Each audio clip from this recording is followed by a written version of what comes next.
And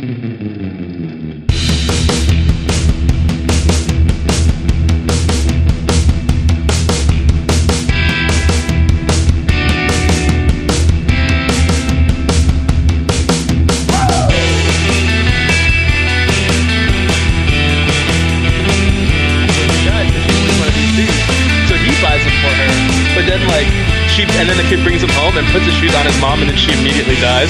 It's a sad song. Oh my god! But it's like Christian Christmas music. And welcome to the Down in Front Podcast, the official podcast of downinfrontpodcast.com. If this is your first time hanging in there and checking us out, thanks so much for tuning in to us. What we do here is that we review a bunch of movies, TV shows, really just being a bunch of nerds all over a couple of beverage or drinks. And then we talk about some other things that we've been watching before we talk about our actual review. And tonight, I'm very excited because this is arguably one of the biggest things I've ever nerd out of besides football and Adventure Time and a lot of other Japanese animation is Fantastic Beasts #2, The Crimes of Grindelwald. And we have one of our resident experts here on the podcast. But before we get into that, I'm going to toss it over to my best friend. We go way back. Usually our pastime is really going, hanging out around Christmas time and eating a bunch of cheese balls. Mouth of the South, Brylan, what's going on, man? What you sipping on tonight, and what you been watching? Oh, good evening tonight. We can never get enough Christmas cheddar balls running around and rolling around the world. What I'm sipping on tonight is I got my reliable G2 Gatorade fruit punch flavor. Going strong right now, so sober evening for me tonight. What I've been watching recently is I checked out a show that one of my friends that goes hunting a lot recommended to me called Meeeaghan, and it has this hunter, Steven Ranella, who is actually someone that shows up on the Joe Rogan podcast a lot. And he also wrote a successful cookbook about how, hunting live game and how you would actually prepare it and cook it and make it more than just caveman eating a big leg of whatever animal they killed. You want to fancy it up a little bit. Checked out a few episodes of this show on Netflix. It's pretty cool. I think you definitely have to have an interest in what it takes to hunt wild game to be interested in the subject matter.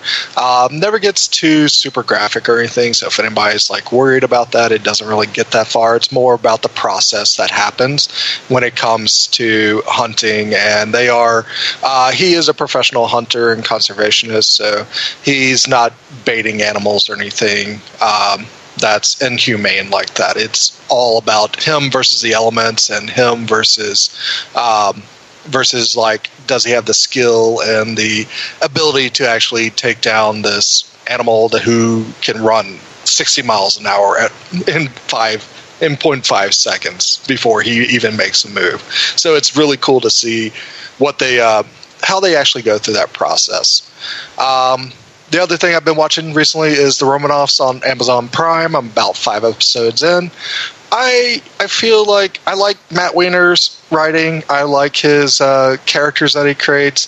It's interesting that this is an anthology, so you really don't get the time to buy into these characters like you would in Mad Men, but they're fun little one-off stories that he tells, and it's definitely more light in tone compared to Mad Men, but they also still have some very mature themes to them. I really like the episode that has who was the secretary for Mad Men? Joan Harris or Christina Hendricks? Christina Hendricks. Her episode was really cool, and the most recent episode I watched that had a concerned mother with kids that are playing piano and the piano teacher, that was really cool as well. Sometimes it feels like the stories he set up, because they're all supposed to be descendants of the Romanovs, that it feels like you should go get a pumpkin spice latte and sit down and and put on your favorite Uggs to watch this show sometimes, but I'm still enjoying it. I think it's fun. I'm wearing all of those right now. That's funny. Exactly. Well, as always, it's great to hear your voice and see your face, especially because I remember you were one of the main people that we did the Fantastic Beasts review a year ago. So I'm excited to see what you think about, the number 1 and number 2, and we'll talk about that a little bit later. I'm going to toss it to my other very best friend, but not as best friend of Brylan, but more of a best friend as Blewett.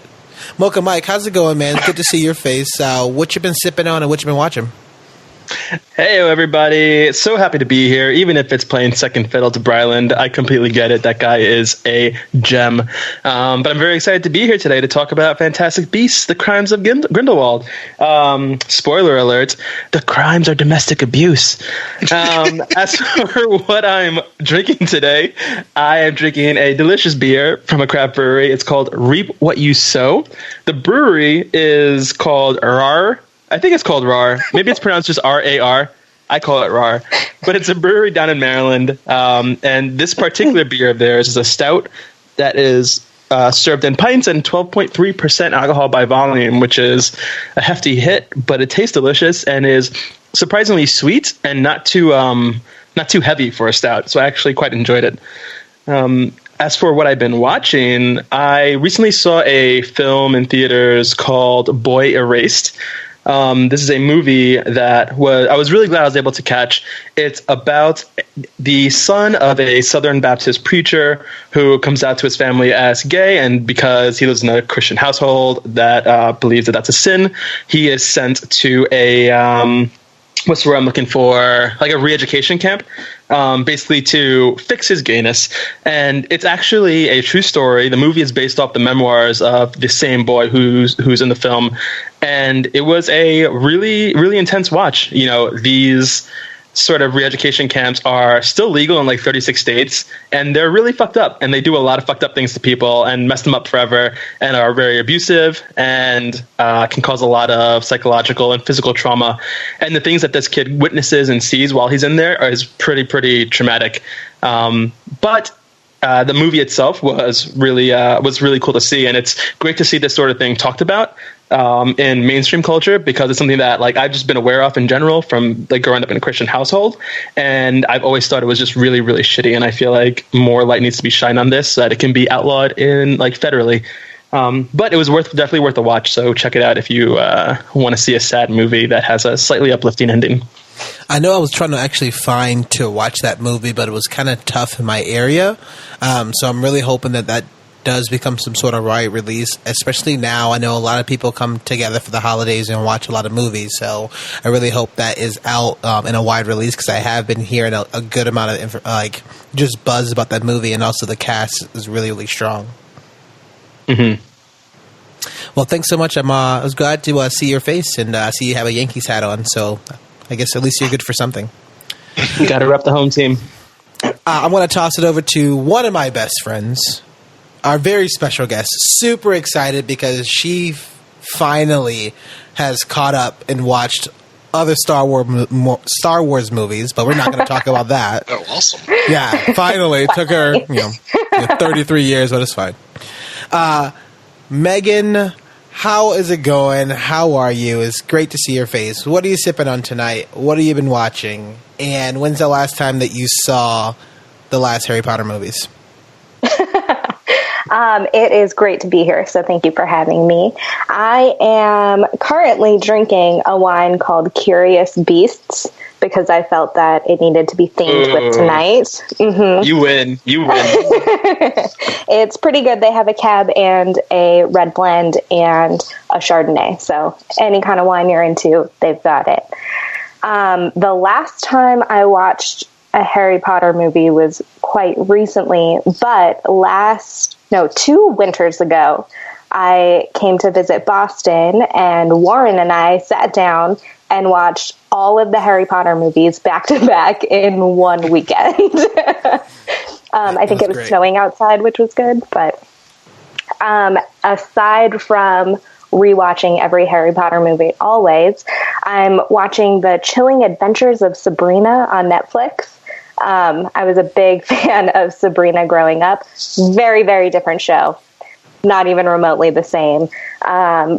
She's 16 and a witch, which is the same, but the Sabrina from when I was growing up was very lighthearted and funny and fun. And this is very, very dark.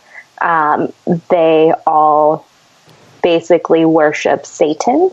But there are some parts that are very similar to Harry Potter. Like there's like the big evil and the chosen one, and her parents are like mixed blood, and that's not okay. So pretty interesting.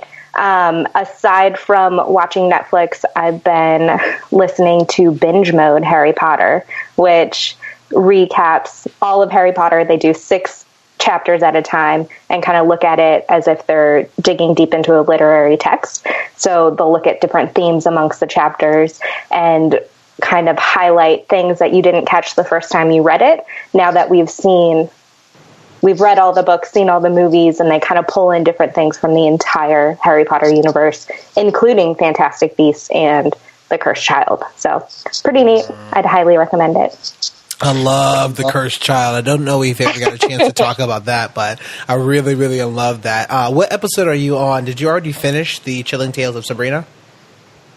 No. I think I'm on episode 4 or 5. It's a lot. Yeah, I just finished it probably last week. And it's kind of funny that I'm curious. I think you're the only other person that has started watching it that I've seen. I've talked about it. So I'm curious what you're going to get as take as it goes along, because them worshiping Satan is like pretty obvious, and it just kind of keeps going to that road. So I think it's pretty interesting, especially like how it ends. So I'm curious to see what you think. Mm-hmm. Do they have cool wands? No. Cool houses? I mean, they're all right.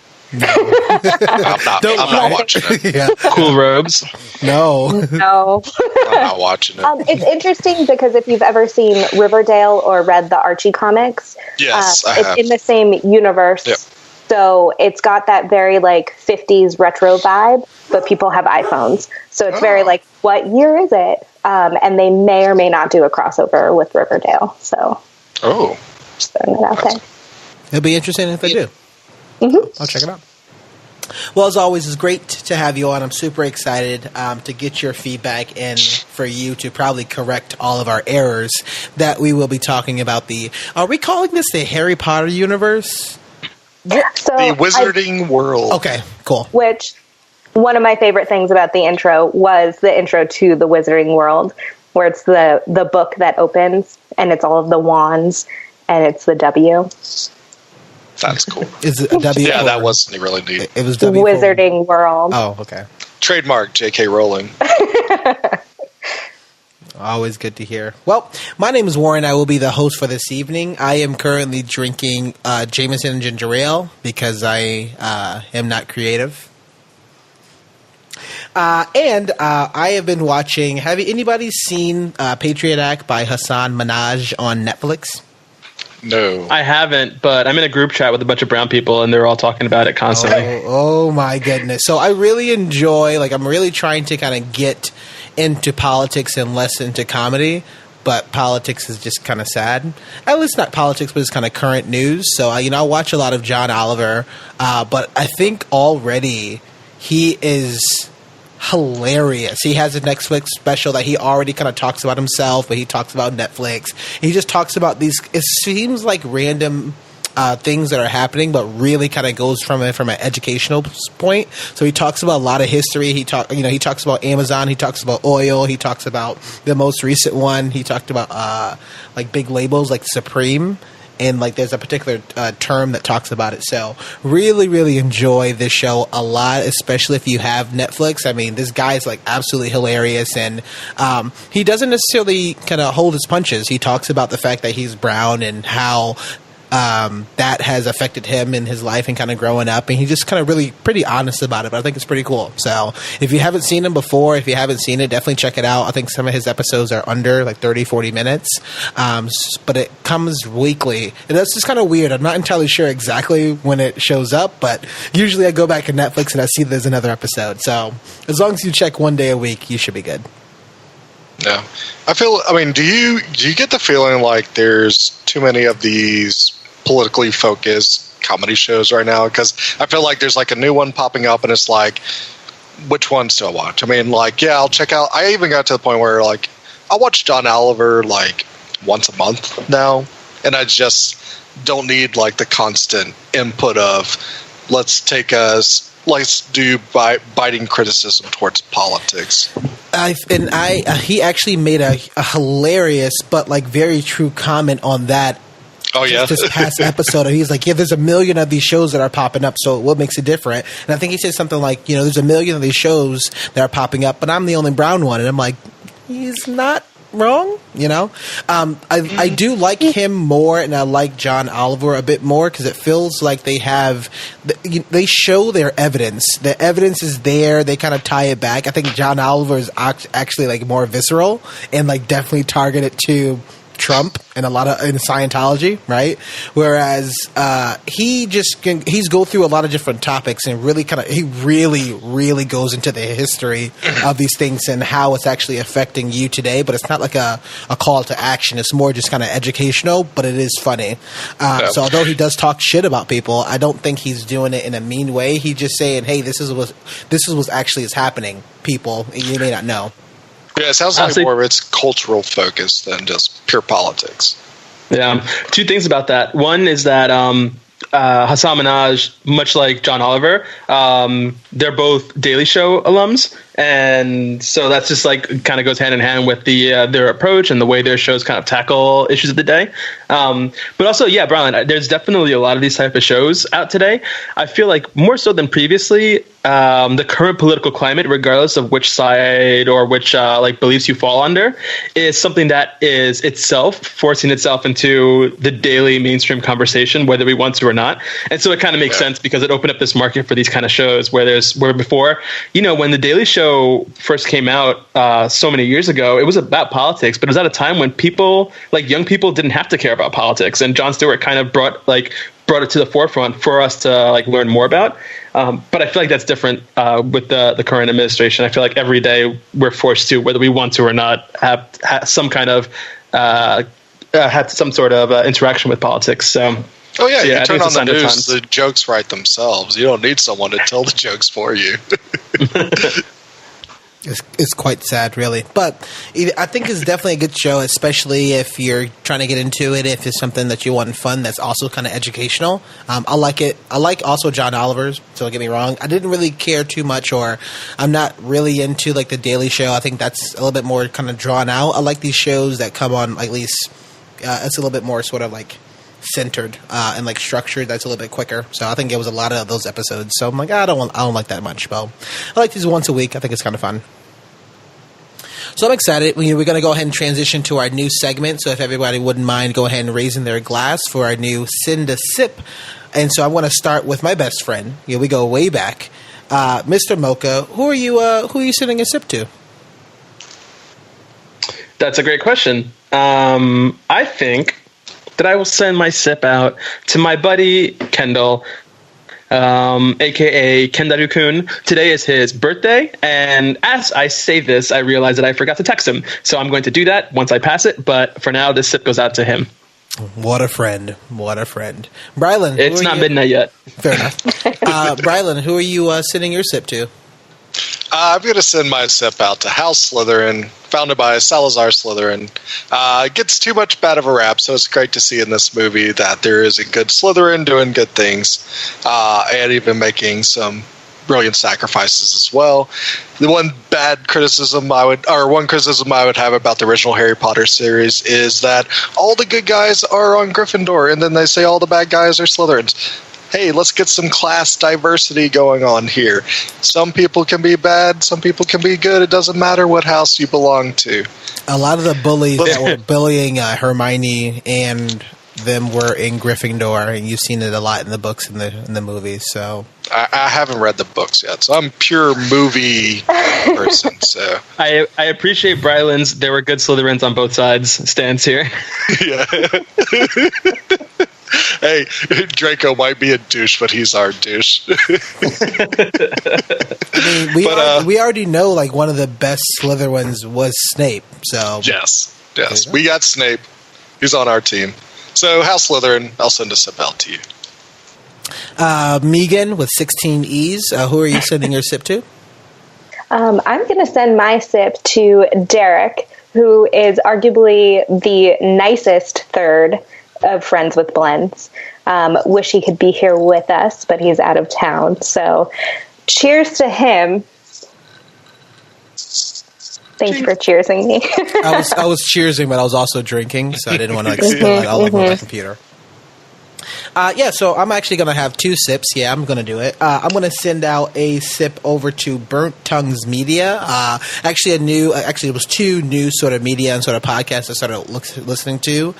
They actually are a bit closer to our brother company, child. I guess we can say it's their child. Okay, yeah.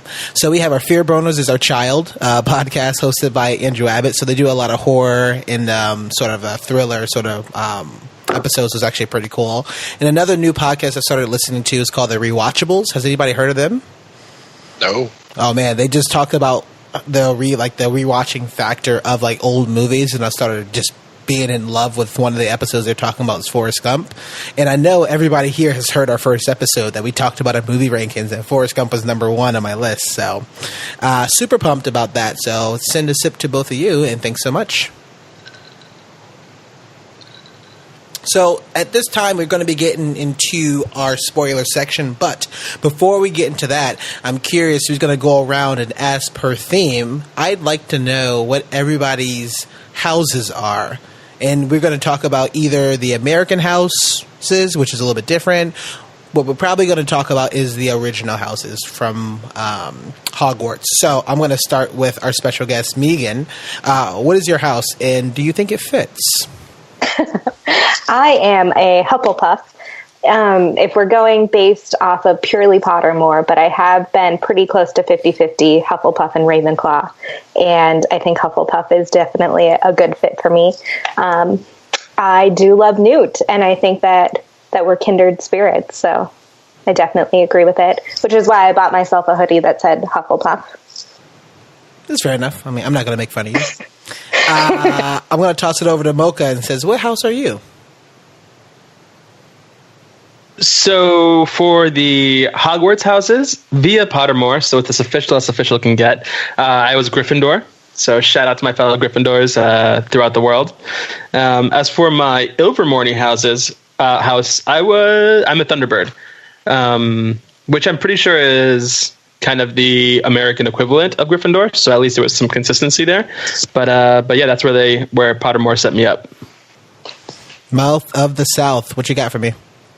Yeah, as I mentioned earlier, is my Hogwarts house as shown on Pottermore is House Slytherin, and my Ilvermorny house is Horned Serpent. So I think they go hand in hand with one another. And I would always think of myself as a Ravenclaw because I'm like a big book reader and brainy, and I'm all about nerdy stuff and knowledge and stuff like that. But I guess I'm a little bit selfish. So on to the snakes I go. I can see that. But I don't know Parcel Tongue, so Not yet. Right? No. Harry Potter didn't know Parcel Tongue, and then he learned it because he found out he already knew it from before. He got a lightning bolt stuck in his head. But does he know it now after he's no longer a Horcrux? No, he doesn't. Actually, In fairness, Ron slightly learned it because he just repeated what Harry said to open it. So it's doable. True. Yeah. when I know that the only actually quiz I've actually ever taken was in Hogwarts, because I didn't really like Fantastic Beasts as much, so I never did that quiz. So I will do it as we're going to go on our break, and I'll let everybody know. But I did actually get the Gryffindor, something about bravery and something. But that was the kind of the biggest one. It wasn't as fair because it definitely seemed like some of the questions was kind of guided towards, hey, are you a social person or not? And that's how I feel a lot of those questions were. Maybe it was just me, but I was just like, oh, yeah, I mean, like, I'm social, so I guess that makes me Gryffindor along with being brave. So, how dare you call the Sorting Hat shallow? It goes way deeper than that. Also, I think it's rather telling that no one in the group currently is a Ravenclaw. I think we're missing a little bit of intelligence. We all know what? Blewett is for sure a Ravenclaw. I was absolutely going to say that Blewett would be a Ravenclaw. Yeah, we have to get him to do the Pottermore survey if he hasn't already. I don't think Blewett would make it into school. The Hogwarts School for Witchcraft and Sick Guitar Riffs. So with that, we're going to take a quick break. We will see you soon for a full spoiler section of Fantastic Beasts 2, The Crimes of Grindelwald.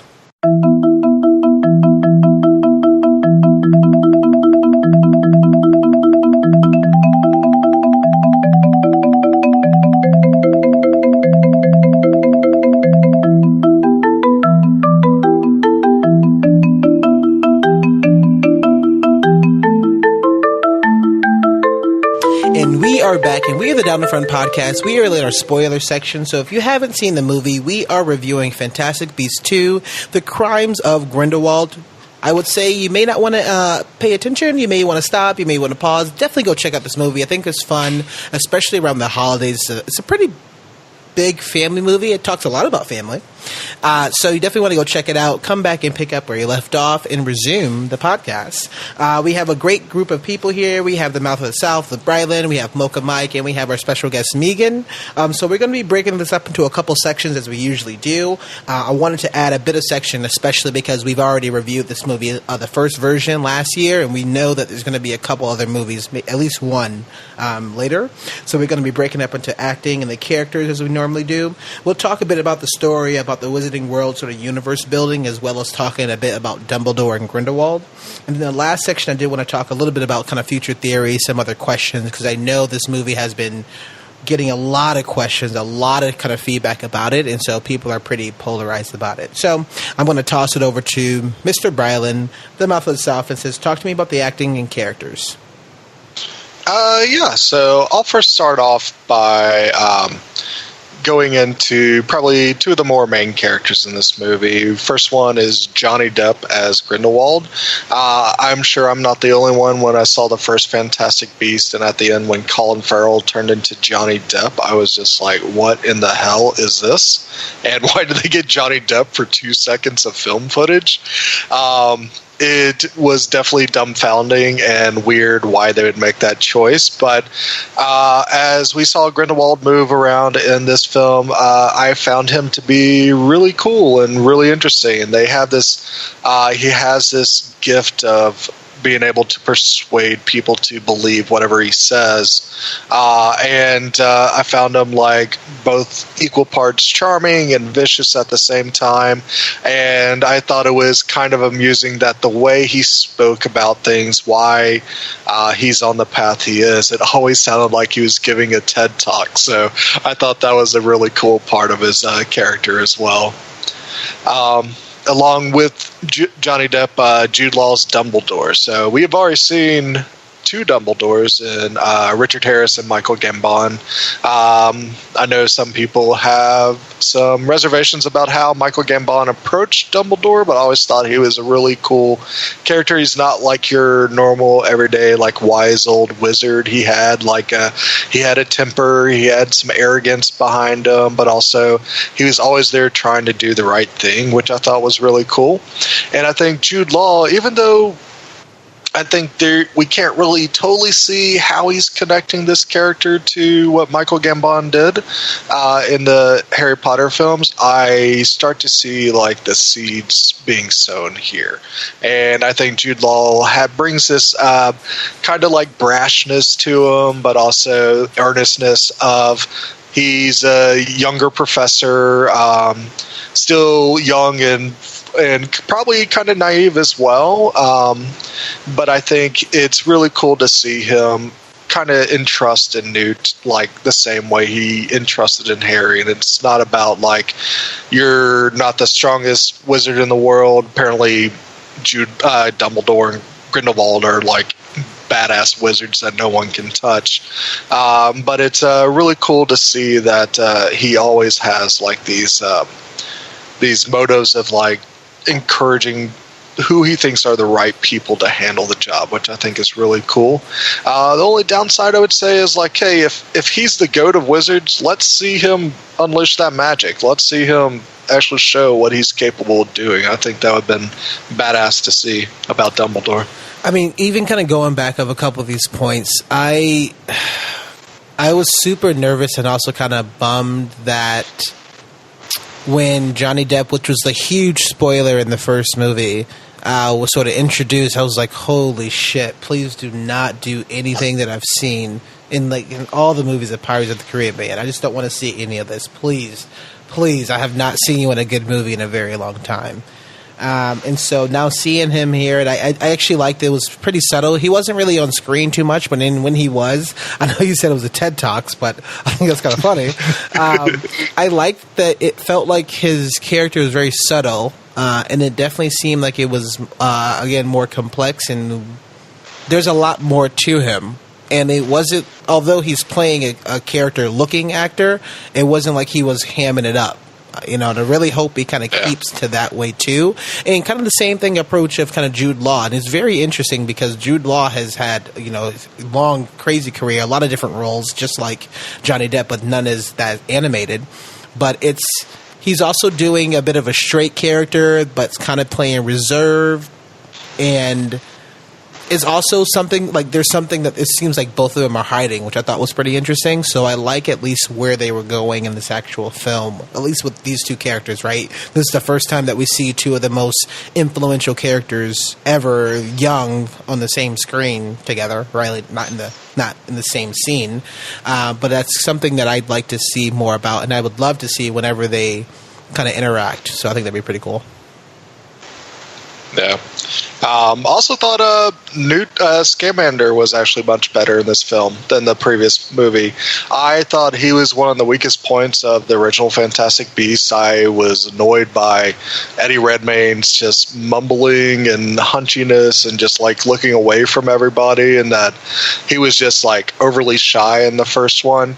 I thought it was really cool. He kind of like he brought a little bit more unique personality to Newt this time, and I thought that having his brother Theseus and Lita and that little triangle going on, we saw a little bit more about like who Newt is as a character, and I thought Eddie Redmayne did a better job with that.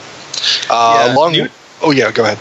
Just gonna say that I agree with you. Like Newt's character definitely came way more into his own in this movie, I think. I mean, obviously in the first movie he was the main character, but I still feel like he had way more depth as a person than he did in the first movie, which is just an aloof guy who likes animals. So I also thought Lita was cool. So, Warren became a Thunderbird. That's his Silvermare house. Yay, I feel so powerful. Me, the lonely horned serpent, hanging out here. Shout out to my fellow Slytherins. Lita Lestrange was actually, I thought she was a cool character.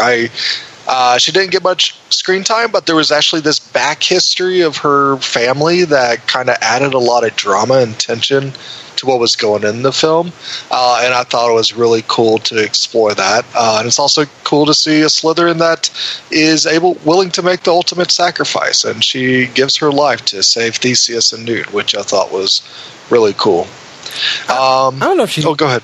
You think she sacrificed her life to because she tried to trick Grindelwald to kill him. Okay, and it backfired. Okay, I agree. I mean, I like the fact that we're learning more about. I think the moment that she was introduced in the picture in Fantastic Beasts #1, I knew that she was going to come back. I just didn't realize she was going to be coming back so soon because, like, I think one of the second scenes of the movie is her, and I'm like, oh, okay. I mean, we're just going to learn about Lita Lestrange, but I also like the amount of backstory and the mystery that was kind of shown about her. That was also really good. I'm sure somebody's going to talk about this later, but.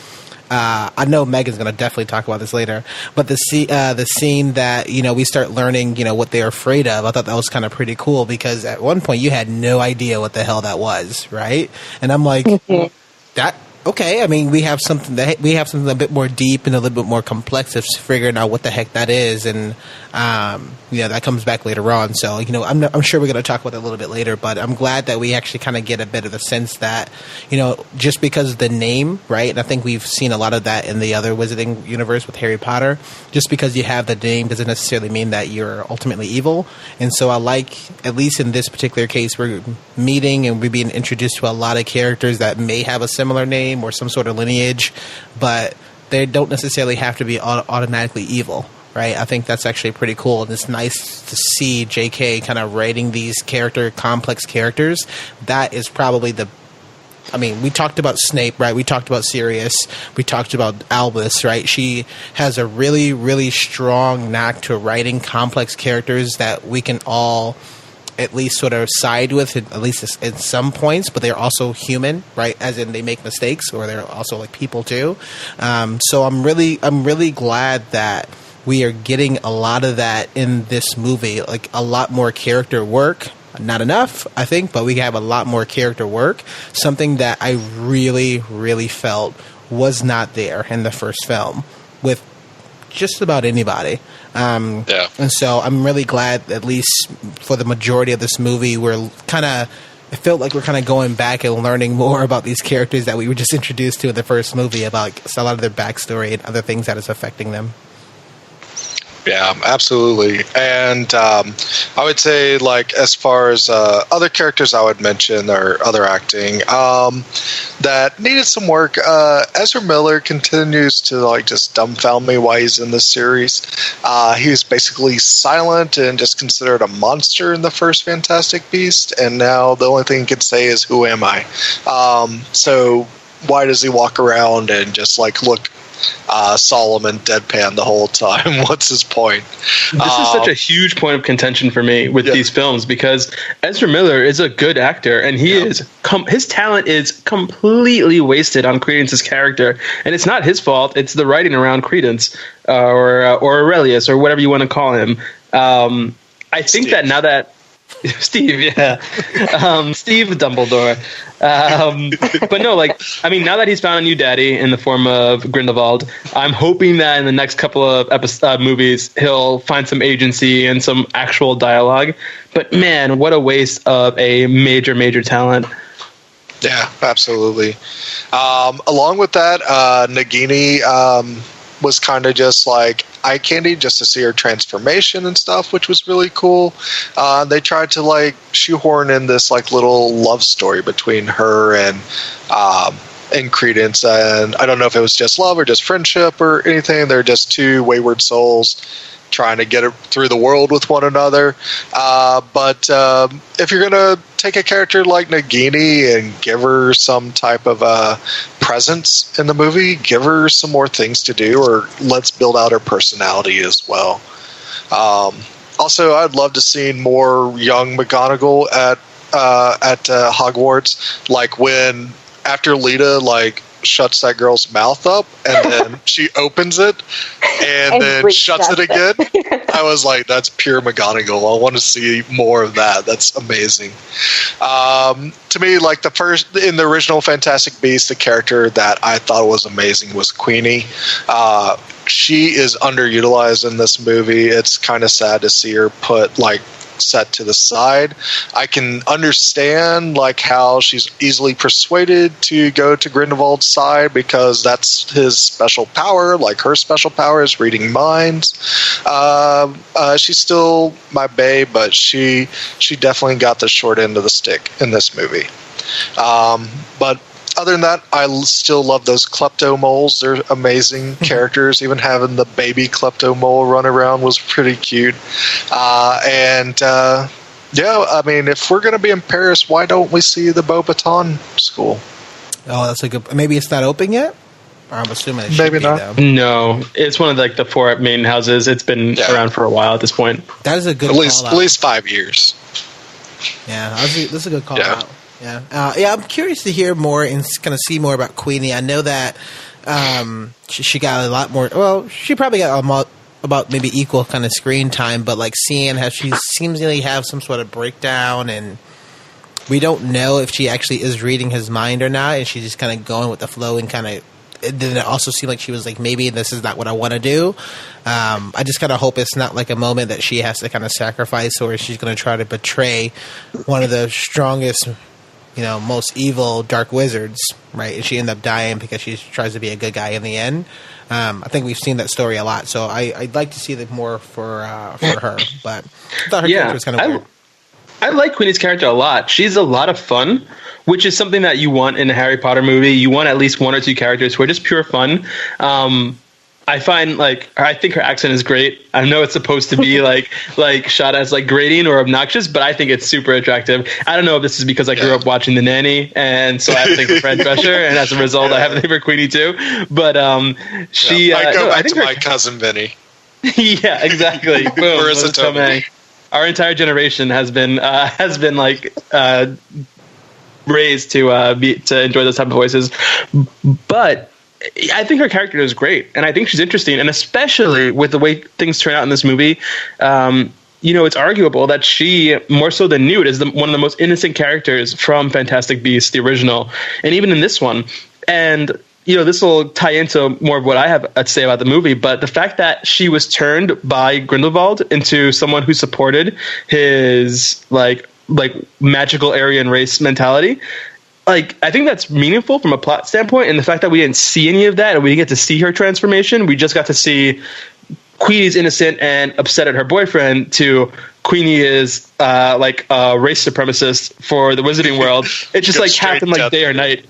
Yeah, and I feel like seeing the transformation, or at least the dialogue that brought her to that understanding, would have done a lot for this movie, especially for showing just how impactful Grindelwald is when it comes to speaking to people and changing hearts and minds to his cause. And that was a huge miss for me that they didn't delve more into her character in this film. I think it also been pretty cool, this fact that, they have these trigger words that Kowalski says twice of, at one point calling her crazy and saying that he didn't necessarily mean it, and he actually didn't say it, right? She was reading his mind. And then the second time, fast forward at the end of the movie, he literally did kind of call her crazy. He said that out loud, and it's interesting to see, it would have been nice to kind of get a little bit more backstory of how that was affecting her, right? Was she being called crazy because she can hear all these people's thoughts that nobody else can, empathize with her? And so maybe I'd like to get more. I kind of agree with you, Mocha. I felt like that was kind of a bit too quick,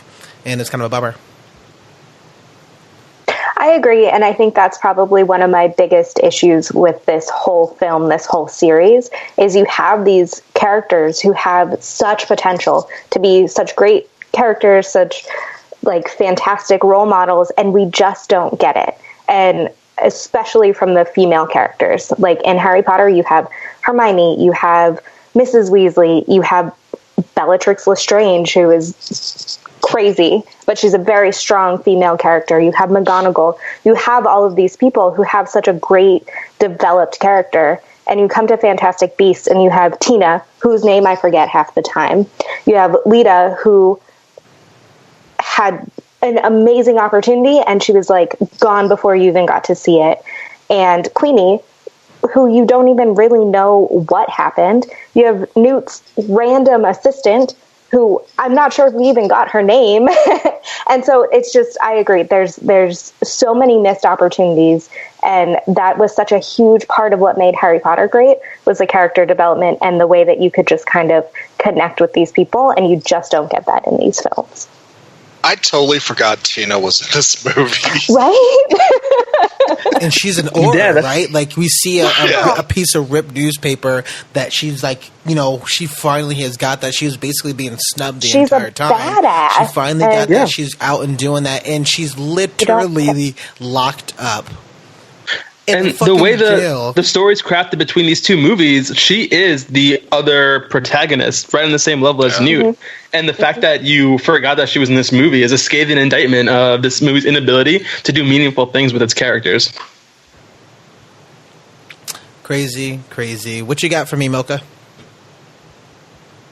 For me, this movie, my biggest issue with this movie was the fact that it did so much, but did so little in the same amount of time. I'll try to keep it, because I can rant about this for a bit for sure, but I'll try to keep it about the characters. for me, Nagini's character was, I mean, it's obviously a huge shout out to the future story, but again, like tying into what I said earlier, she did nothing in this film. She was there just to be pointed out, along with many other things, as, hey, this is a thing that you guys know because you like the lore. Look, it's here. Okay. That's it. Like, they set her up to be someone significant because she's the person that Ezra or Credence breaks out of, like, the wizard circus to go flee and find freedom together. But outside of her initial showing, she didn't do anything. Like, she wasn't impactful to the story. She barely had any dialogue. Maybe they have plans for her in the future, but it's like, this isn't a random side character. This is one of Voldemort's Horcruxes. This is one of the characters that was always on screen with Voldemort throughout all the original movies. Nagini is significant. Nagini was Neville Longbottom's first murder. These are significant. And now you put a face to it, and it makes it so much more heartbreaking. Like, it went from he just killed this giant evil snake to now he killed this poor woman who was cursed to be this snake. Yeah. And that's that should matter. That should really matter in these series. If you're going to go so far to give all these nods to the future story, you have to give us something more than just saying that it's there, so be happy with it. Yeah, and it's interesting that are they going to? It makes me wonder: are they going to pursue keeping her as a side character, where she has this story of where she's resistant to who Grindelwald is, but ultimately falls into someone instead who's worse than Grindelwald. Yeah, and that's something that I would want to see, but I can't say that I'm excited for that to happen because nothing about this movie gave me faith that they would explore her character in that deep way. And, we have 3 more movies coming up. This is a 5-part series, so there's definitely time, but I'm not going to hang my hopes on them doing that. And, when they first revealed Nagini in the in a teaser trailer for this movie months ago, there was a huge backlash online from fans, from people who were upset that she was cast as a Korean woman. The reason being, of course, that Asians are traditionally stereotyped as being exotic, and here we have this creature who's in a human zoo in this traveling circus, and of course they cast her as an Asian, and this was the general argument for online. And at the time, I was like, I'm not one to rush to that, to being upset about that. But I feel like these people who were upset about Nagini being cast as a Korean woman have even more, might have a little fodder now that she didn't do anything in the movie either. She didn't have agency as a character; she was just there, and so I don't know. I feel like I wish that they could have just done more with her. And with really all the little things that were nods to future stories. Again, this can kind of fall on the character standpoint, but I get that the overarching series is the Fantastic Beasts series. But now that we're past the first movie, there should be way less of a focus on Fantastic Beasts outside of Newt's laboratory. The first movie was a prologue. The first movie was setting up who Newt is. We're supposed to get to know who he is and become comfortable with him and understand why he's the protagonist. But from this movie on, it's the actual story. It's about Grindelwald. We don't need a bunch of scenes that are just directed at showing beasts out in the wild. It was cool seeing, I can't remember what the name of the creature was. It was the Qishao or Shaogu or something like that. But the big Chinese beast that had the fishtail. Yeah. That's visually a really cool creature, but we didn't need to spend time on it. Him getting it to go into his briefcase and then using it later on in the cat central intelligence place. Yeah, that was just unnecessary. It was filler that could have been used to fill out some information about Grindelwald, show us some more scenes with him or whatever. And Queenie. And Queenie. I get it. It's the Fantastic Beasts series, but man, that should just be left in the past. It should just be focused on the Grindelwald story now. And yeah, if Newt's home in his little travel laboratory, show us everything you can. The Kelpie scene was really cool. It was just visually interesting. It was nice. Seeing all the the Nifflers and that. I think his name is Peter, but the big deer that can dislocate its jaw and make it super super wide. Those are fun things to see. Keep them in the laboratory. Let's save the actual content in the film for things that matter to the story. And yeah, I just feel I don't know, this movie series, maybe this is a problem that we face when it's no longer a movie being filmed about a book series that was written by J.K. Rowling and is now just a film that's being made with J.K. Rowling's input. But I feel like there was a really significant lack of depth in this film overall that it needs, because us Harry Potter fans who grew up reading those books devour that depth. Like, we go swimming in it, we devour all the lore. It's like, it's fun. And this film didn't have any of it. It was just a lot of random things that didn't really amount to much overall. Yeah, I mean, there's just about everything that you said I actually kind of agree with, which is kind of a bummer. And so I'm going to, before I kind of talk to my points here, I'm going to toss it over to Meeeaghan. What you got for acting and character? I have to agree with kind of everything that both of you have said. Aside from the Fantastic Beasts and not wanting more of them, I feel like if the movie is a Fantastic Beasts movie, make it a Fantastic Beasts movie. If the whole series is going to be Dumbledore and Grindelwald, then make that the theme. I feel like we have two very distinct themes that are kind of fighting against each other, and she's trying too hard to make them fit together, which ties into my other qualm about the characters. I love a good Easter egg or a nod to something in the lore and what have you, but it just felt forced. McGonagall being at Hogwarts, love it in theory, felt forced in the book. The Mirror of Erised, kind of loved it having it be there, but again, what is the point of it? So that's got to be my biggest issue with the characters, is like, in theory, I like having them there, but most of them I hated. The one exception is Flamel, who also, I agree, probably didn't need to be in it, but I thought he was good comic relief. I loved the way he, like, scooched instead of walked. I thought he was hilarious.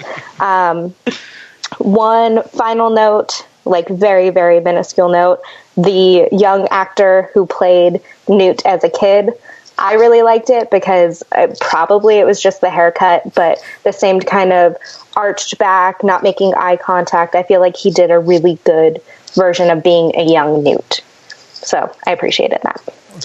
Yeah, I'm glad you mentioned the Mirror of Erised, Meeeaghan, because, you know, again, it was a cool nod to the things that we know from the story. But when Dumbledore looked into the mirror, he saw Grindelwald, and that's significant because we know in the story that the relationship between Dumbledore and Grindelwald was extremely deep. They never go into how deep it is, but it's heavily implied that they were lovers. At the very least, like, J.K. Rowling has gone out after the fact and mentioned that Dumbledore is like a gay character. However, that's been met with some consternation because a lot of people accuse her of not race baiting, but gay baiting, and basically saying having her say, "Oh, Dumbledore is gay," but not having anything in the books relate to that, as just a way of her getting points with the gay community or whatever. Again, this is not something that I necessarily I don't have a stance on before this movie, but when you show these characters, you know, like, take that risk and go a little bit further in what you show with us. You know, we had the line where Dumbledore is like, "Oh yeah, we were more than brothers," but that doesn't really say anything. And when you see the Mirror of Erised, they use it as a narrative device. It was a narrative dump. It was to show that they had a blood pact, and that blood pact resulted in the amulet. That's what they used it for in the movie. If they meant to actually do some sort of meaningful character development, we would have seen him and Grindelwald together. And I'm not saying some sort of like hardcore sex scene, but something that shows how really deep their relationship was, more than just holding bloody hands together. I think that's a miss. I agree, because that whole scene is like a flashback to the past. And you're trying to say that the thing that Dumbledore desires the most is to go back into that moment and make a blood pact. It just doesn't make sense. Like, fine if it's a flashback, great. But that's not what the mirror is supposed to do. I agree. If it was to be there and act as it's supposed to, then his deepest desire could be him and Grindelwald together, however you want to show it, but not showing a flashback of the past. Like, that doesn't make sense, because that's not what the mirror does. I'm also curious. Like, I was... Oh, God. I was shocked that, like, in that moment, we didn't get a vision of Dumbledore and Grindelwald teaching together at the school, or something like that. Yeah. the peaceful world that he wishes he had with his friend. The two of them making out, right? Like, it can be just the two of them having this nice, genuine moment together with no conflict. Yeah. They could be fishing on the dock. I'm just surprised that moment wasn't anything about his sister, because we talked like getting into like the lore of what we know about Dumbledore and how he basically he's lived a life full of regret from there. You don't have to show the actual clash between Aberforth, Grindelwald, and Dumbledore. No, I know we're going to get more of that later, but it's surprising to me that that's something that wasn't necessarily kind of shown, and you are showing like the amulet, whatever you want to call it, with the blood pad and everything. So that was kind of it's a little odd that you chose to show that, and not more of basically what your life kind of becomes, because at this point your sister already has passed away because of your actions. So the only things I do want to add is really just one character, and that's Kowalski. And why is he in this movie? Kowalski's great. No, he's one of my favorites. But we talked about it, and I'm gonna I'll put you guys on here and say we already have so much stuff in this movie. We do not need a character who should have been obliviated. He was obliviated. But they imply at the end of the first Fantastic Beasts that he's going to remember. Yeah, and Queenie's Queenie's adamant that they're going to. For lack of a better term, Queenie's thirsty, and she goes straight to that baker. So yeah, but so you're telling me that everybody in New York remembers? No, just him. And the way he explains it is he says it's supposed to erase bad memories. Turns out I had a lot of good ones. Yeah, when was that supposed to really erase bad memories? Yeah, I don't know. Because I'm pretty sure Hermione erased herself with the Obliviate Curse, and so it's supposed to erase bad memories, or just literally erase. Was Hermione that shitty of a child that her parents were like, "Good, I want to forget you in the first place." Hermione's a pretty smart wizard, so here's the thing, right? Like, doing some really unique things. We're putting in a few different things, right? And I can understand how the Obliviate Curse was actually being applied. Let's not get into the technical of it that much. We can definitely talk about it off. But my issue that I have with some of the characters is, it's going to get into the story, so I know we're going to kind of move into that one next, but it really felt like she either didn't like what she's done from the first Fantastic Beasts and really tried to correct that, and it really felt like she really wanted to say, okay, shit, I'm kind of in a hole here, so I'm going to maybe rewrite this character back into the story and maybe have some odd motivation. Because you were talking about how Nagini didn't do anything, but I'm like, Kowalski literally didn't do anything except us as the audience move from place to place to place that we really didn't need. And the only thing, but the only reason why I'm bringing this up, and I'm not saying that he's necessarily a waste of a character, but he could be, but I'm also wondering if the Obliviate Curse didn't necessarily stick because he actually is a wizard. And we'll get into this in theories before, but is he like the missing brother or whatever that we got in the end? Like, I'm curious to see if there's something more that we know or kind of we have about this actual character, or if not, I'm going to be real pissed because he just feels like he was wasted.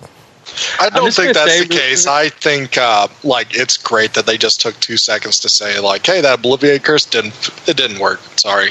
I like that they said, all right, let's go ahead and move on, bring Kowalski back in, and let him do his wacky hijinks. I mean, he's a side character. We don't need to explore him. It's cool to have him be the fish out of water in this crazy wizard world, and how he interacts with it is entertaining. So I think he serves his purpose. Yeah, I'll say this. The way they brought Kowalski back into the story was definitely a bit ham-fisted and just kind of we need him here, so Obliviate didn't work. Next scene. But I think that he is significantly more important than Nagini, whereas Nagini could be removed from this film and have absolutely nothing about it changed. Kowalski's character was there to be the comparison for Queenie. We had to see some sort of effect for her switching over to the side of Grindelwald, because without him there, she's just another person who listens to Grindelwald's speech and becomes like motivated by it. But with Kowalski there's that emotional cue of saying, okay, this is someone who is turning against even the ones that she loves because she's been so enamored by what Grindelwald has said. But we have her sister there already. I mean, I feel like we could have gotten a similar sort of storytelling of how, you know, Queenie found a love of her life, but it was obliviated, and we can easily tell that story how she potentially could go to the dark side. I guess we're going to say that, to the point where, you know, somebody is going to like kind of lure her away because of her skills and how she feels a bit more accepted because she wasn't necessarily accepted from before, and that's why they had to erase his memory. And, you know, we can literally replace, if it wanted to have like a buddy cop, right? We could literally replace a lot of his scenes and put Tina in there and have Tina and Newt go on this adventure. I feel like we have her in this movie. We had talked about it before, and there's funny line sequences. I love the salamander eyes line. I love that part, but I think that could have been a build-up from before, and it just feel like he was injected, but we already have too many of those characters. We have the crazy Queenie character, right? We have the Nicholas Flamel character. We have these kind of scene breaking or kind of just moving the story along, and we just really didn't need him, especially because he wasn't really, I felt to me, right, didn't really need to be in this movie because he already was removed from the actual story from the first movie. I agree that we had too many characters, but I also agree with Mocha that he is the motivation behind Queenie, and she was fine living her life with Tina until he came along. And then she realized that she could be in love. There is someone else in the world who would accept her. And it turns out that he's not magical. And then she finally finds out that this other person who would accept her, she's not allowed to marry him. She's not allowed to spend her life with him. And someone is giving her an out for that, saying, hey, I know you're feeling like the magical world has not done what it should for you, and I'm going to show you a way that it can. And that is her motivation. I don't think anything with Tina could have driven that kind of motivation. Yeah, absolutely. I mean, I guess I just see that a bit of a turn that's going to happen in one of these movies. I just feel like they're setting that up, and I'm just kind of bummed, but I guess that's to be imagined. You know? I will also say, too, that Kowalski's character completely made the original movie for me. He was the best part of it for me. He was so funny, and I didn't know what to think of him at first, but man, his comedic delivery and his comedic relief like helped me love the movie. And on top of that, I have to give him another plus. Before this movie, I only knew one other Kowalski, and he's the fucking worst. So now I have like a good Kowalski in my life. So it's finally balanced, as all things should be. Man, that dude is so trash. You know, this is one thing that I can agree with you on, and I think this is one thing that we can all agree on, is that Kyle Kowalski is trash. Brylan, yeah. Brylan, come on. So, now that we've done talking about Kyle Kowalski, let's talk a bit about the story. Let's talk about more about the Wizarding World, a bit of the Universal building. We're going to continue our conversations. I'm pretty sure we're going to continue to talk a bit about Dumbledore. I know I already kind of started. I'll toss it over to Meeeaghan, and it says, talk to me a little bit more about everything that you have here. I have to say one of my favorite parts about Dumbledore in this movie was kind of how he was similar to Lupin in the Harry Potter novels. He was the Defense Against the Dark Arts instructor that actually taught something. He was a teacher that everyone looked up to, that he was very charismatic and intelligent and really cared about his students. And the Boggart scene, Bogart? Wow. Boggart was one of my favorites, because that was one of my favorites in the Harry Potter series with Lupin. And I think that he shows this supportive side to Newt when he goes up there and he's nervous to be in front of everyone. And same with Lita. Everyone is afraid to stand up in front of their peers who already make fun of them and show them what their deepest fear is. And Dumbledore is standing there saying, hey, it's okay. We all have fears. Just do it. And that is kind of what Lupin was for the entire Harry Potter series. And that was one of my favorite things about Dumbledore. Turns out it had nothing to do with Grindelwald, because I don't understand why these two stories are mixing. I couldn't agree with you more. I'll toss it over to you, Brylan. What you got? Yeah, when it comes to the story, some of the things I really liked, I really liked the exploration of the Lestrange family.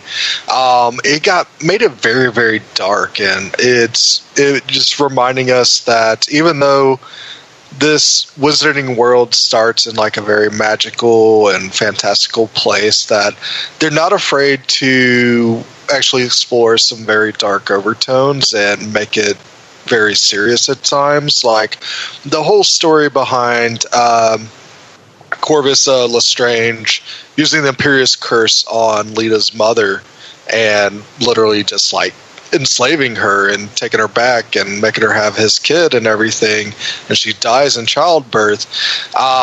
They really don't pull any punches. I mean, that was more disturbing to me than like seeing Cedric Diggory get killed in Goblet of Fire for the first time. That I was like, really, like, this was really, really dark. And they even like, I mean, Corvus Lestrange looked dressed like a plantation owner from the antebellum South, and like Lita's mother, it looked like, it's just like slavery being embodied like in this moment. And that there's also during this time, in whether it's America Wizard World or British Wizard World or Parisian Wizard World, that there's a lot of racism and a lot of prejudices that they're trying to get through and everything for people, and like they don't really express it as equal rights. It's really interesting that they approach it that it's like, yeah, these are the laws and the laws of the land because of protection and safety and all these terms you hear nowadays that people try to push, like these very oppressive things across, that you get to see, like, all right, how from this very more dark prejudiced world, how do they get to where Harry Potter's existence is? And I find that to be a really interesting setup for where they may take the rest of this series.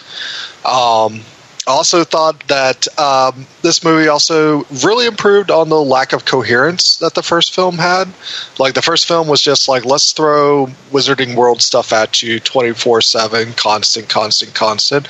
This one does have a plot. There is like cohesion to its story, even though it still, I think, suffers from just J.K. writing the script, because she's used to writing novels, and with novels you're going to give a lot of exposition before you have an action point, and you're going to stop and give exposition. The movie you feel that in the movie every single step of the way, where someone's going to, let me tell you about the legend so-and-so, or let me tell you about this story here, where it's just not going, the movie doesn't really flow that well because of that, and that they're not letting the action say a lot to the story, which would make it a better movie as well, like you would see in the original Harry Potter films.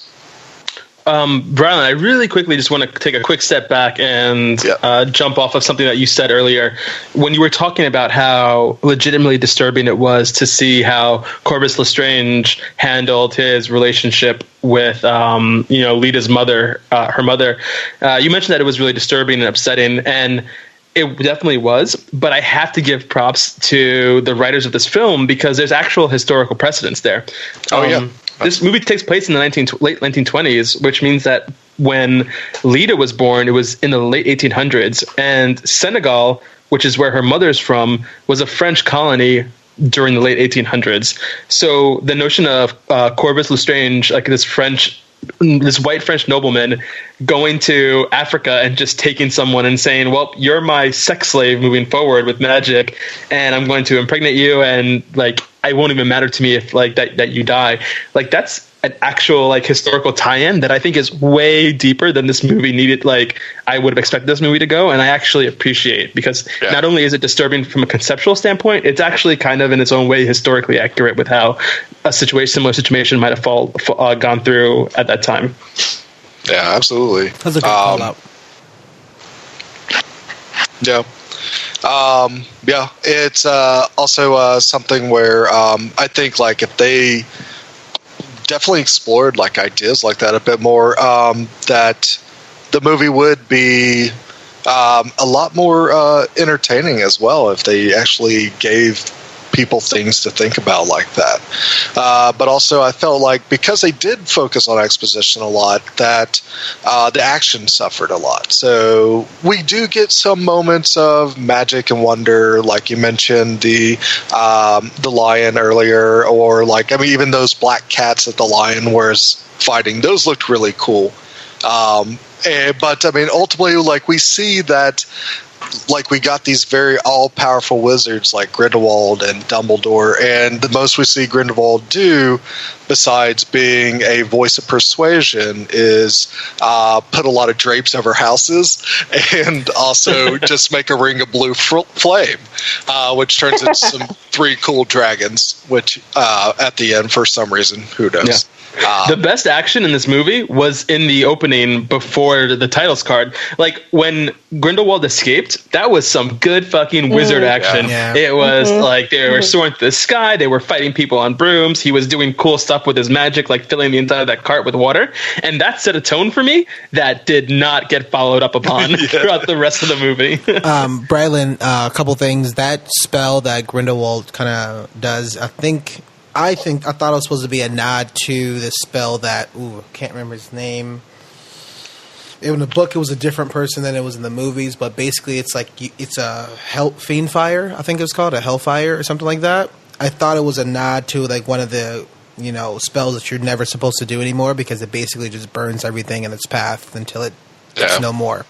So I thought it was that one, but it looks different. It was a different color. There was a few different things that was different to it, so I was curious to see if that was the nod or not. Meeeaghan, you gonna say something? Yeah, it was a little reminiscent of the fight that happened in the Ministry of Magic. I believe it was Voldemort and Dumbledore, where it was like fire and water, and the two kind of like coming together, and the weird blue dragon and the red flame that everyone did, and very similar to that. I agree. Yeah. The other thing I wanted to mention was, I think you had mentioned sort of what I was kind of alluding to before. We get a lot of exposition because it felt like we didn't get that in the first movie, and we just kind of lacked it. Like maybe because we focused too much on animals the first movie and not enough character. I don't know, but a lot of this movie, besides that opening sequence, was a lot of just talking and exposition that I'm like, it feels like you're rewriting this first movie in the second movie, and we're getting this explanation of characters that we should have gotten at least half of in the first movie so we can expand upon it. But you're going back, and I think I was talking about kind of retconning a little bit. It feels like you're like kind of going back and like doing yourself, J.K. Rowling, a bit of a disservice of not just going with the story that we have and then continuing on. I felt like we kind of had to go back a lot to explain a lot of stuff, and there was even one line that Dumbledore was like, Dumbledore and Newt were talking about how he sent him to America, and we find out that he actually did send him to it. And I'm like, quick lore call out. It is Fiendfire, Warren, that you were thinking of. I have to say, Warren, with the issues that you had with the movie, I think tie into what Bryland was saying, where at the end of the day, J.K. Rowling is a fantastic book writer. And the reason we have book writers and screenwriters is for that whole thing. It seems an awful lot like she had all of these things that she wanted to do and explain and touch. And at the end of the day, we didn't get enough of any of them because there were too many. We needed to pick a couple and go a little bit deeper. And this will kind of tie into what we talk about next, but my dream is that at the end of this 5-movie arc, we go, oh, I get why she did that in the first one, but my fear is that each one is going to try to do too much and we end up not getting anything. And at the end of the day, I saw the movie with my brother, and what he said was she should have written books for this that we all could have read. And then we could have turned it into movies. And I would have been happier with that. And maybe she would have decided if she was telling a story of Fantastic Beasts or the Crimes of Grindelwald. But it was too much, and we didn't get enough of anything because of that.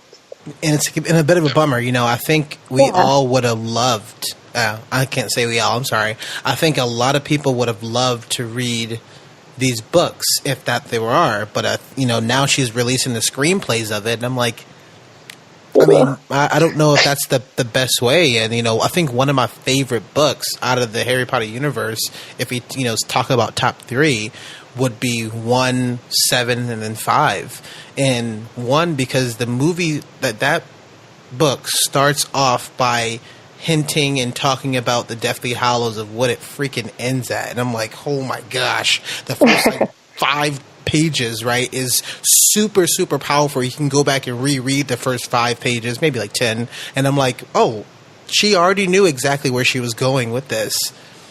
I love JK. I mean, I definitely have faith in her, especially because she's an amazing Twitter presence. If you don't follow her, y'all are crazy. But I just, it really felt more of the exposition felt like she was shit. I'm like, I'm trying to fix some stuff. And then that's where we're getting a lot of these other nods, right? And Easter eggs, excuse me, what I mean by nods. And I'm like, yeah, I get that. But if we were to just remove half of the Easter eggs and remove half of the exposition and just continue your story, the movie was 2:15, right? 2:20. I think we have enough time for that. More than just 1 or 2 action sequences. Like, it's kind of a bummer, and it definitely felt like at some point, instead of being your own movie, you're setting up the next movie. Exactly. And so it's just like, okay, hold up. You're trying to fix number 1 by setting up number 2. Nobody likes episode 2 and Star Wars because that shit's terrible. Because literally you're trying to fix number 1 and set up number 3. So that's insane. Attack of the Clones is arguably the best movie of that trilogy. Of course you would say that because you have the worst taste, Mocha. The absolute worst taste. We're not talking about Star Wars. Why'd you bring it up? We're going to do a whole podcast. In any case. I have to say, I think that J.K. Rowling is usually so great at making a story that happens to fit into a larger story. And I feel like this hasn't done that. Like, you could pull book 1 off the shelf. You could pull book 4 off the shelf. And it is a story in itself. Like you were saying, this kind of tried to fix 1 and set up for 3. You couldn't watch this movie on its own. It doesn't make sense. And I love a good movie in a series that you can watch on its own because it has a plot. And I feel like that's kind of what we were missing. Yeah. A bit of a bummer. But at the same time, I think the majority of us like this movie more than number 1. So I think that's also... No? Okay. So the majority of the people like number 2 over number 1. Nope. Okay, but I'm pretty sure everybody liked this movie better than Star Wars Episode 2. Hey, Brylan, what else you got? The only other thing I got is, was Grindelwald rocking that Elder Wand? Yes, it was. Oh, yeah. That was pretty badass. It was pretty not obvious, but apparent to me that he had it the entire time, and there was a bit of a nod in the beginning of the movie too. Where the agent that helped him. Mm-hmm. Yeah, and so there's a bit of a nod, and then it was definitely on display. But I'm also glad that they didn't spend a lot of time kind of re-explaining that. But I thought it was pretty cool. I'm glad that people are starting to look and catch on. It's like, oh, cool. We're still not entirely sure how Grindelwald got the Elder Wand, so I'll be curious to see how that happens. What's really cool is he definitely dresses the part. He's like, he walks by Hot Topic, then stops at Burberry, and he's ready to rock that over. That is a great mix of stories, and I think it's the perfect fit. Yeah. But also, is it that the Crimes of Grindelwald in this movie now, or is he just straight up murders 100+ R's after his rally? Is that the crime? Or is it just being Grindelwald? What are the crimes of Grindelwald? I mean, well, at this point, he's already murdered a bunch of people. Yeah, he's murdered a lot of people. He was, by the way, he's in jail for murdering. Yeah, him in jail being like restrained. I thought that was pretty cool. Although it wasn't him, I thought that was a pretty cool kind of walking sequence. That was pretty interesting. But yeah, I think all the crimes kind of happened off screen, and they finally caught him. So he was supposed to answer to his crimes. Warren, I just want to make it clear that we already know exactly how Grindelwald got the Elder Wand. He stole it from what's his name, who runs the Elder Wand store. Ollivander. The Elder Wand store. Oh wait! Come to this store if you want the Elder Wand. Go to this other wand store if you want just. It's like a Walmart for Elder Wands. So he went. He stole it from Ollivander or the other wand maker. Grigorovich. Thank you. Grigorovich. Right, my bad. Yeah. Good call. I was like, I thought, okay, my bad. Side note about the costumes. Every evil person was wearing green. There was a moment where Grindelwald and all of the people with him were in this beautiful deep green. Every single person was wearing green. That's so rude to every Slytherin out there. Slytherin prejudice. It's a beautiful green, though. It is a great green. Avada Kedavra green. Meeeaghan, I do want to make a correction that was actually not Grindelwald in the cell in the movie, and that was the wand maker. No, it was Abernathy. Oh, that we talked about separately? That we talked about separately. Mm-hmm. So.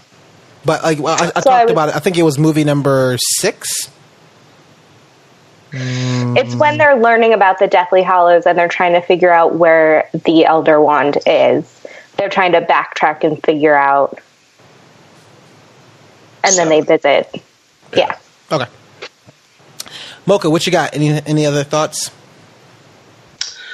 Not too much that's different from what we already talked about. I will say that it felt nice to return to Hogwarts. I completely understand why we got so much of Hogwarts, considering the characters that were involved. But, come on. It's a new series. Give us new insights. Show us Durmstrang Institute. Show us the place that Grindelwald is from. And I get that we have 3 movies, so maybe we'll get more of it later. But this movie from the get-go should have given us way more about Grindelwald and his backstory. And seeing Durmstrang would have been a great way to highlight some of that. Or say Bo-Baton, like. Or as Michael Gambon says, Bo-Battens. Bo-Battens. Or if not, at least show us the gap in time. Because I feel like this whole movie was very confusing. It could have been set at the same time as the Harry Potter universe because we don't show any sort of difference. I mean, maybe the robes were slightly different, but I feel like there was a lot of potential with that as well to show. Yeah, absolutely. And you know what? This movie, Dumbledore in this movie was just there. He didn't really do a lot. He wasn't impactful in any sort of way to the film. But if you had... Teacher. Yeah, he was a cool teacher who hadn't yet discovered his affinity for flowing nightwear. But you know what? If you had removed the scenes that involved all the extraneous Fantastic Beasts and instead gave us scenes where Dumbledore, while with his hands tied in Hogwarts, was having solemn flashbacks to his time as a youth with Grindelwald, we could have seen some cool stuff. We could have seen some more impactful things about Grindelwald and maybe the start of his belief in a superior wizard race. We could have seen Durmstrang. We could have seen any number of things. This movie should have had to find the Death of the Hallows and stuff. Yeah, this movie should have been chock full of Dumbledore flashbacks. The fact that it wasn't blows my mind. It's such a missed opportunity. Do we know the title of the next movie? Not yet, no. Okay. No. The Crimes of Dumbledore. Shut up. I'm real upset. More Fantastic Beasts. But no, yeah, this film, like, fantastic two beasts. Some of my favorite films, Bryland, I know you probably don't know this about me.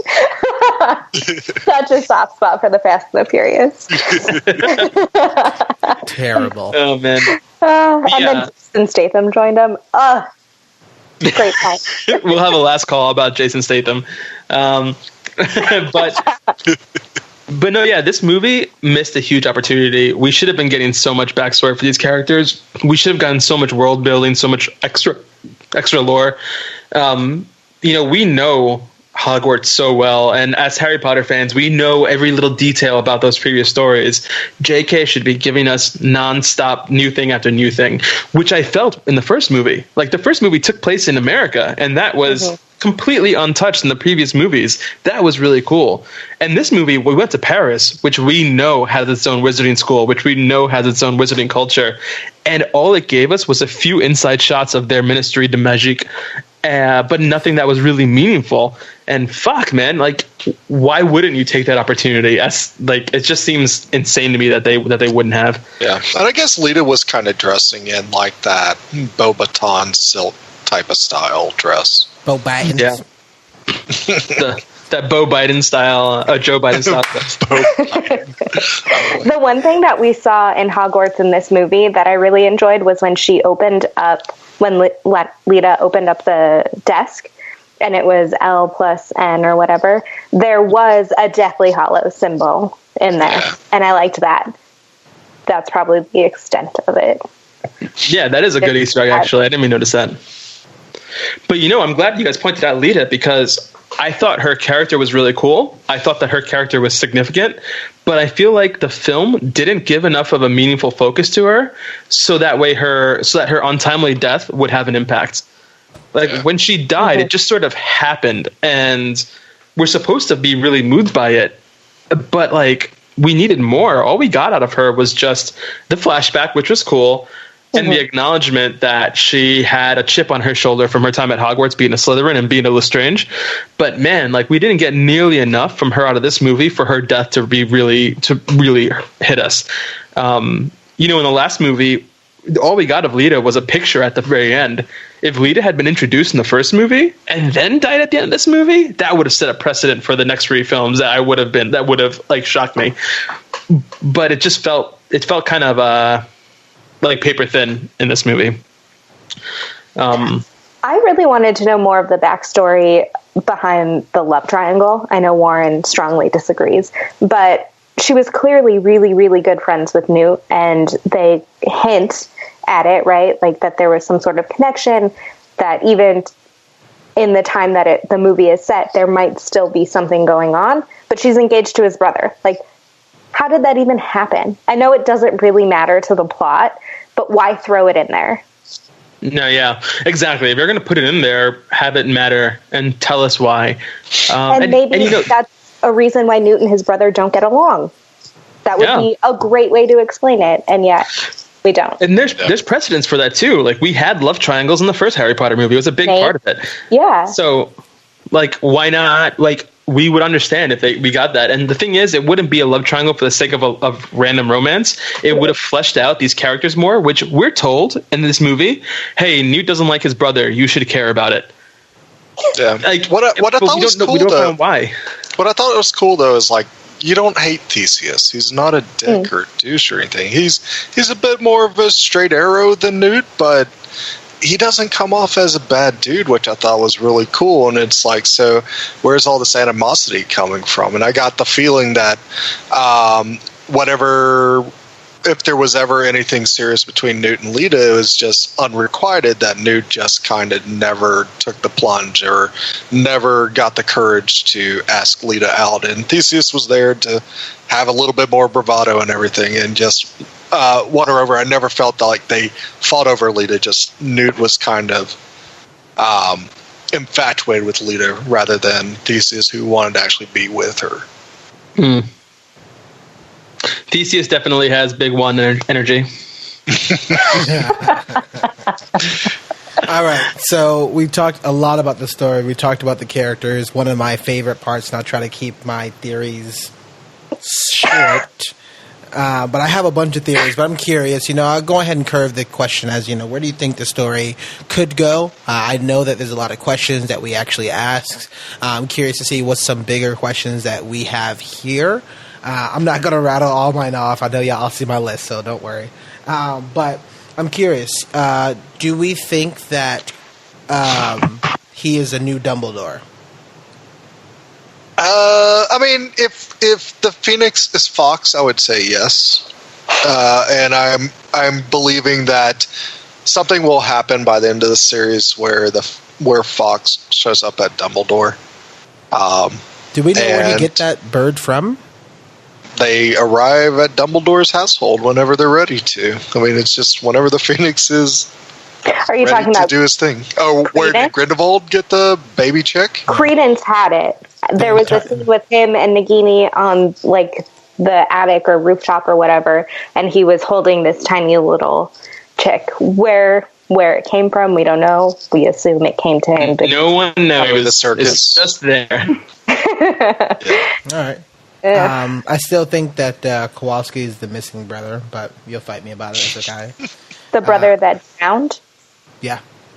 Corvus that kid's not dead. I definitely, at that scene, turned to my brother and said, and that's how Aquaman was created. Because that was a trailer before the movie. You even remember that the vision that he said talks about the person rising from the water and blah, blah, blah, blah, blah. Right? And the only person that drowned in this movie, quote unquote, right, was the baby that went. But we actually never seen the baby die. And if you're going to kill other children with the killing curse, and clearly in this movie and nobody talks about it, I'm like, oh shit, all right. Then at least you better tell me that baby's dead. If not, I'm pretty sure that baby's not dead. So I'm pretty sure that baby's going to come back in some form or fashion. And so Corvus Lestrange is probably going to be a good person. That's going to be another good... Well, I guess that baby's not a Slytherin, right? But could be another good Lestrange. Slytherins aren't inherently evil. I almost forgot. That was the other disturbing scene, was when Grindelwald had his crew walk into that room and just shoot that baby. Favorite scene of the year. I was so excited Double tap. They did that. Well, at the same time, guys, like, let's not be... We already saw that scene multiple times. Voldemort did it. Right, so we saw Voldemort failed at doing it. I know, the baby killed him. I know but Voldemort did that. So I'm saying Voldemort went in and literally did a killing curse on the baby. But he did it. He did it to protect himself because it was his understanding that if that baby lived, he could not. Grindelwald just killed the baby because it was in the way. Whoa, that baby! Grindelwald did not kill that baby. Did he? Well, no, he told his hands are clean. It was on his orders. We have not seen him do a crime. We have not seen him do a crime. His assistant who had the fancy except for domestic abuse. Okay. My other sort of theory I'm going to talk about is I still think that Ariana is an Obscurial. I think that was a huge thing that when they even talked about it, they introduced what an Obscurial is in the first place. So I think that's going to be kind of interesting. Ariana Grande? Yeah. Ariana Grande. Thank you. Next. And somehow, some way, we're going to see more ties into the actual Harry Potter lineage with the Peverell family. And I know you shake your head, but I guarantee we will hear or see somebody say something about Godric Hollow next movie, and you're like, and so it's going to be in there. Yeah. Especially the old woman who sort of knew Albus as a kid, who died in the old woman who was Nagini? No. Yeah. So that little innocent Nagini straight kills this old woman for no reason. It's terrible. All right, what other questions, lingering questions or theories you got?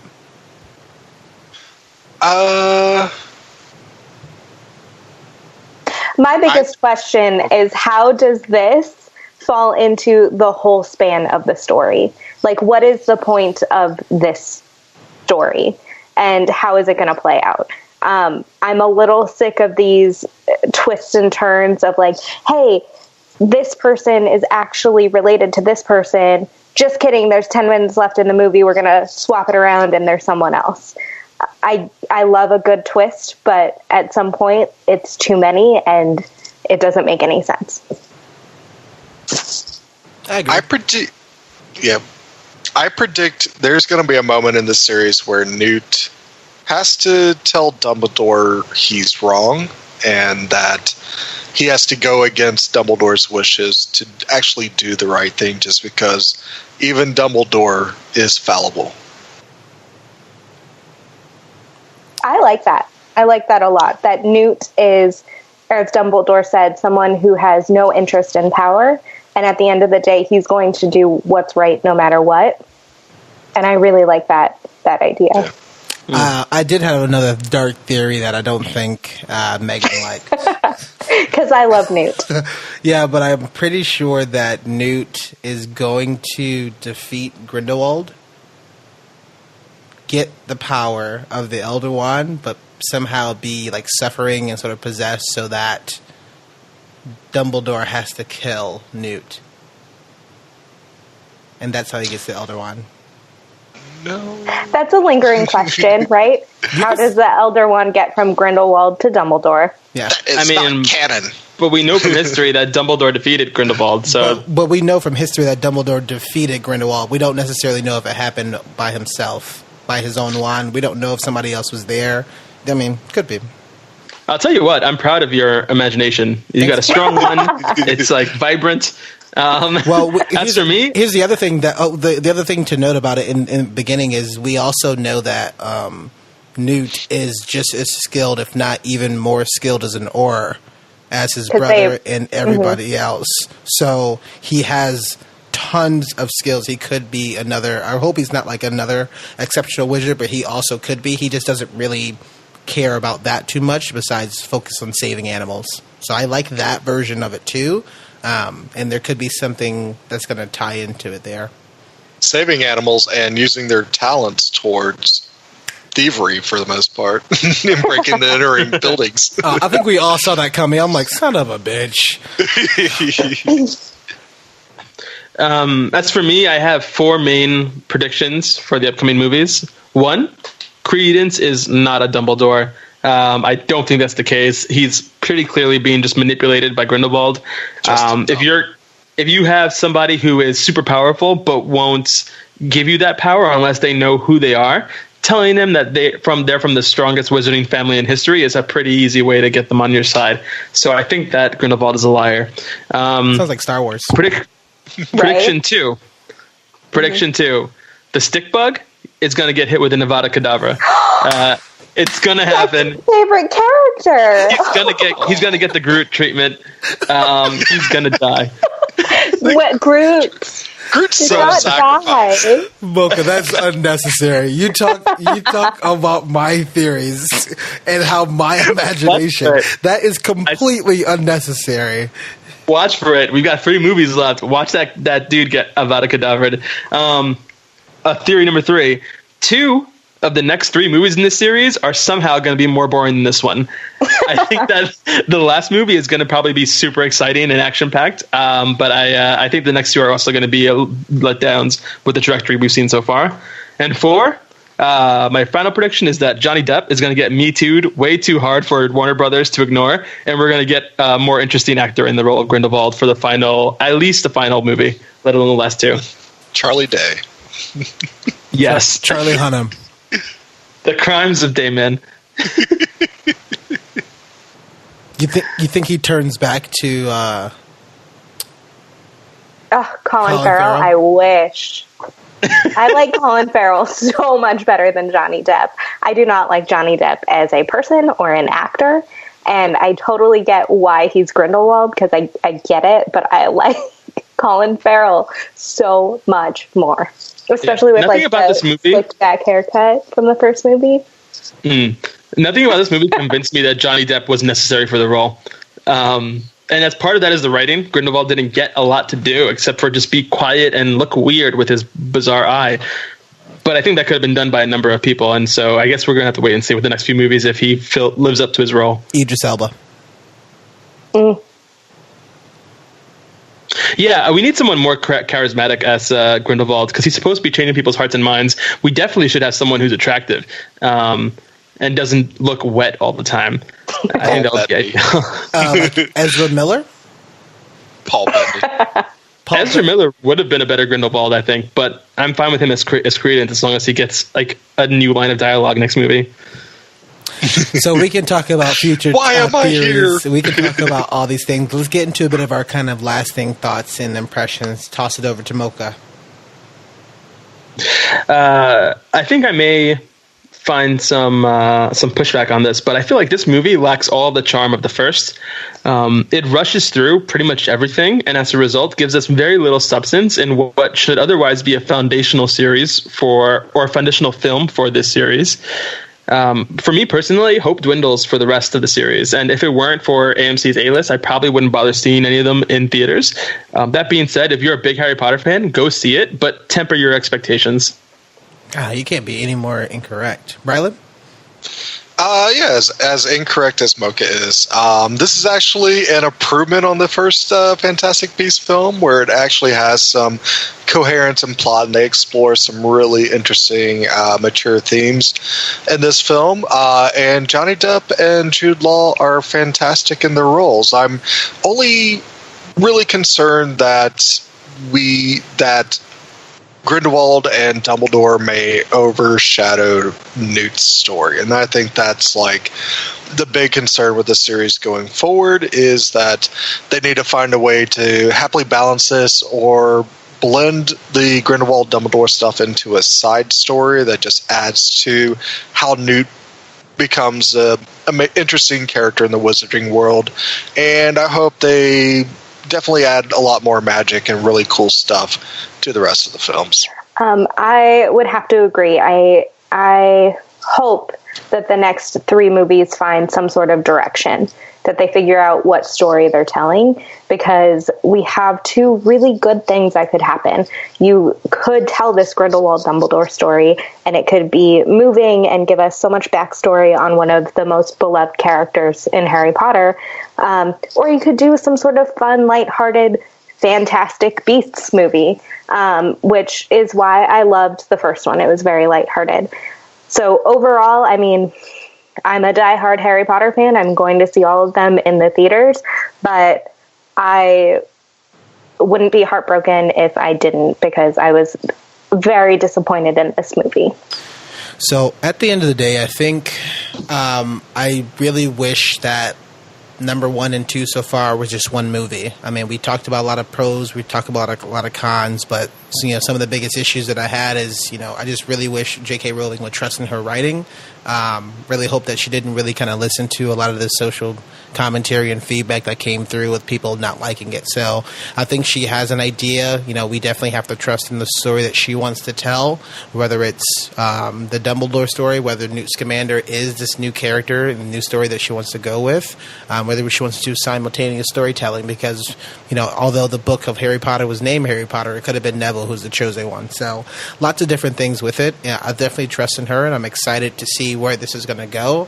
I would say this movie is better than the first, but like Meeeaghan said, you kind of have to see both of the movies because it's really going to be getting more of the complete story so far. And with that, we are the Down in Front podcast. Thanks so much, everybody, for kind of tuning in. Thanks so much for Meeeaghan Arnold for joining us. I'll toss it over to one of my best friends and say, Brylan, where can people find more of your work? You can find me rocking my Slytherin green on Twitter at Brylan, Brilund. You can also find me on Instagram. I am Brylan. I'll post many movie and TV reviews from time to time on there. And I'm also the host of the Gamescast, twitch.tv/DownInFront Playing through Spider-Man right now. We're almost at the end, but we're also starting our way through Red Dead Redemption 2. Ooh, I'm super excited to tune into that. Mocha, where can people find more of your work? Yeah, so if you're interested, you can find me on Twitter trying to Akio retweets to my content at MochaMike, as the Lord intended. Unfortunately, you cannot find me at Mocha Mike. The person who has that user account is hiding from me because I'm trying to Imperious curse him into giving me his username. So until I locate him, it'll be my Mocha Mike LI. However, you can find me on Instagram at Mocha Mike, where I post my photography work, and on Medium at Mocha Mike, where I write some longer form reviews about the things you hear about here. Super nerdy. Meeeaghan, where can people find more of your work on the internet, and what else do you do on the internet? I do a lot of drinking wine. I wish it were butterbeer, but I like wine a whole lot more.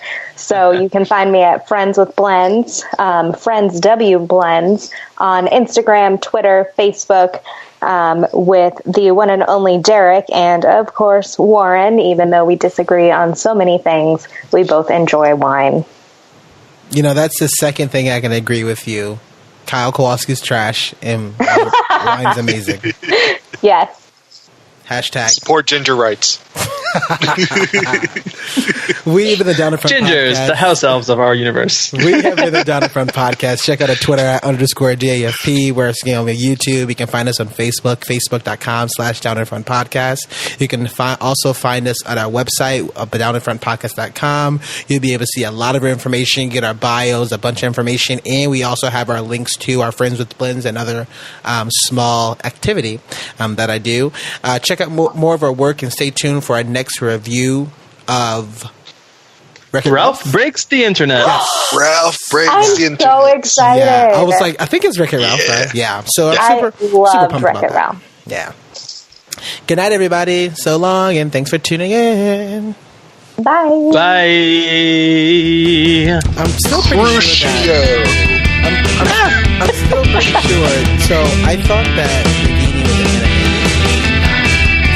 No. Hell no, she's not. She's a maledictus. Right. She has a blood curse. All these fancy words, obscurial, It's all just like Latin. Barely like yeah, together. it's Isn't it half Latin. awkward that Credence Obscurable does better?